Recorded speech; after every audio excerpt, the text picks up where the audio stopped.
ብዙ አድናቂዎቿን ያወዛገበው የአርቲስት ቃል ኪዳን የእርግዝና ፎቶ። አሳዛኝ ከነበረ ህይወቷ ያገገመችው አርቲስት ቃል ኪዳን ማግባቷ ሳይሰማ በድብቅ በወጡባት የእርግዝና ፎቶቿ ከሰሞኑ መነጋገሪያ ጉዳይ ሆናለች።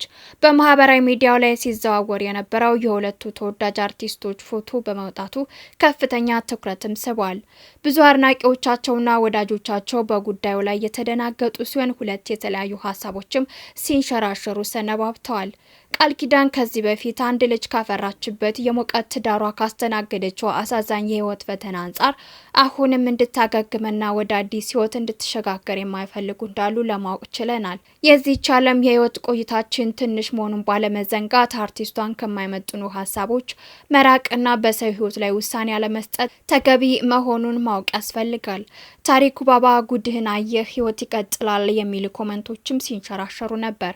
በአንጻሩ ደግሞ የእርሷን ደርሳ የእሷን ፈገግታና የህይወት ለውጥ አብዝተው የሚመኙ ጥሩ ወዳጆችና አድናቂዎችም አሏት።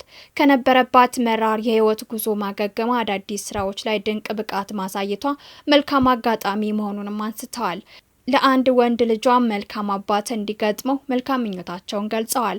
ሰሞኑን ሲዘዋወር የነበረውና ከፍተኛ ትኩረት የሳበው የእርግዝና ፎቶዋን በተመለከተ ደግሞ በሰላም እንድትገላገልና ወደፊት የተባረከ ትዳር እንዲሆንላትም ተመኝተውላታል። የታየው የእርግዝና ፎቶ እውነት ነው ወይ በማለት ብዙዎቹም ተወዛግበው ሀሳብና አስተያየታቸውን ሰጥተውበታል። ተወዳጅ በነበረውና በ2017 ዓ.ም ለእይታ በበቃው ትዝታ የተሰኘው አስገራሚ የፍቅር ፊልም የሰሩት እነዚህ ተዋናዮች ትወናውን ወደ እውነተኛው ፍቅር ሳይቀይሩት እንዳልቀረ መረጃዎቹ ወጥተው ነበር። በተደጋጋሚ ሁለቱ አብረው የሚታዩና ጥሩ ጊዜያቶቹን እያሳለፉ የነበሩ አርቲስቶች መሆናቸውንም እንግዲህ ከፎቶቻቸው ለመረዳት ችለናል።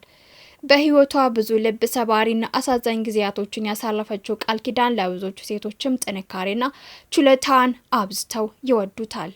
የቃል ኪዳን ጥበቡ የህይወት ታሪክ ሲነሳ የባለቤቷ የታዋቂውና ተወዳጁ ተዋናይ እንዲሁም ደግሞ ዳይሬክተር ታሪኩ ብርሃኑ ባባ ጋር የነበራት የፍቅር ግንኙነት በህዝብ ዘንድ ብዙ የተነገረለትና የህይወቷ አንዱ አካል መሆኑን ሁሌም የማይረሳ ጉዳይ ነው።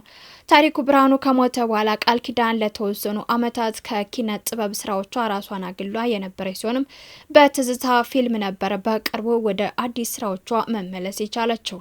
ነፍሱን ይማርና ባለቤቷ በኢትዮጵያውያን ልብ ውስጥ ሁሌም የማይረሱ በርካታ ፊልሞችን በመስራት አሻራውን ያስቀመጠ አርቲስትም ነበር።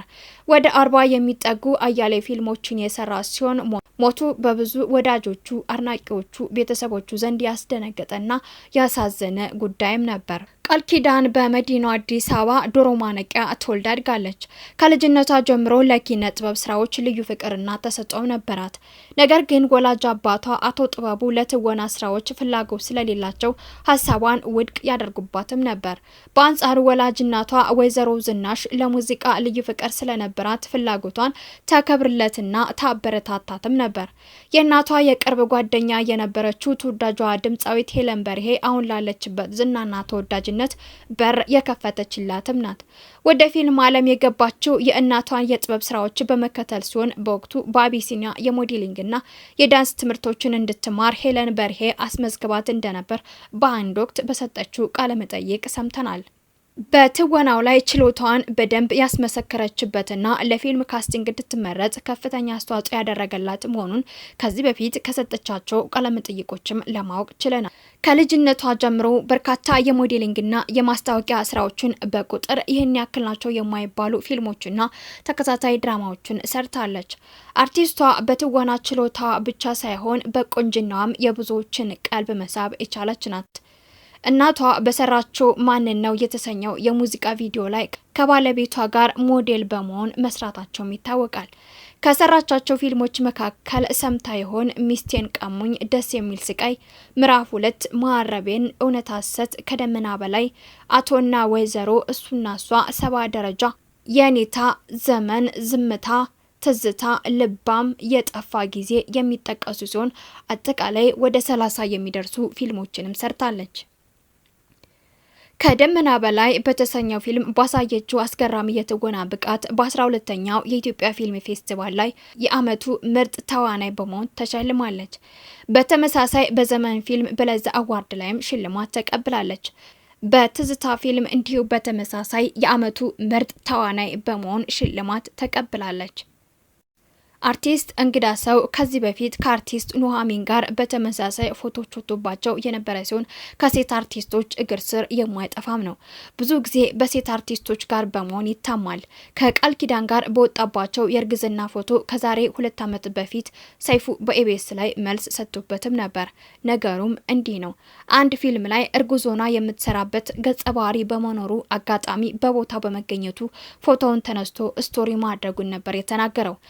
ተመልካቹም አምርሮ የሁለታቸውን ግንኙነት እውን ማድረጉ ተገቢ እንዳልሆነ በመናገር የፊልም ቀረጻ መሆኑን ነበር የተናገረው። በተመሳሳይ ሰሞኑንም በሁለቱ አርቲስቶች መካከል የተንሸራሸሩት የእርግዝና ፎቶዎች በኤአይ የተሰሩ እንጂ እውነተኛ የእርግዝና ፎቶዎች እንዳልሆኑም ተገልጿል። ቄራ ተወልዶ ያደገው እንግዳ ሰው ሀብቴ 50 የሚደርሱ ፊልሞችን ሰርቷል። በፊልም ስራዎቹ 2 ጊዜ ከሞት ተርፏል። በመኪና አደጋ በተመሳሳይ 1 ጊዜ ከሞት እንደተረፈም ተናግሯል። ወደ ትወናው ዓለም ከመግባቱ በፊት የመኪና ጋራጅ ውስጥ ሰርቷል። በአብርሃም ሻሌ ሙዚቃዎች ላይም በካሜራ ማንነት ተሳትፏል። ወደ ትወናው ዓለም የሰፈሩን ልጅ የሰለሞን ቦጋለን ፈለግ በመከተልና አብሮ ጊዜያቶችን በማሳለፍ መቀላቀሉን ከሰጣቸው ቃለመጠይቆች ለማወቅ ችለናል።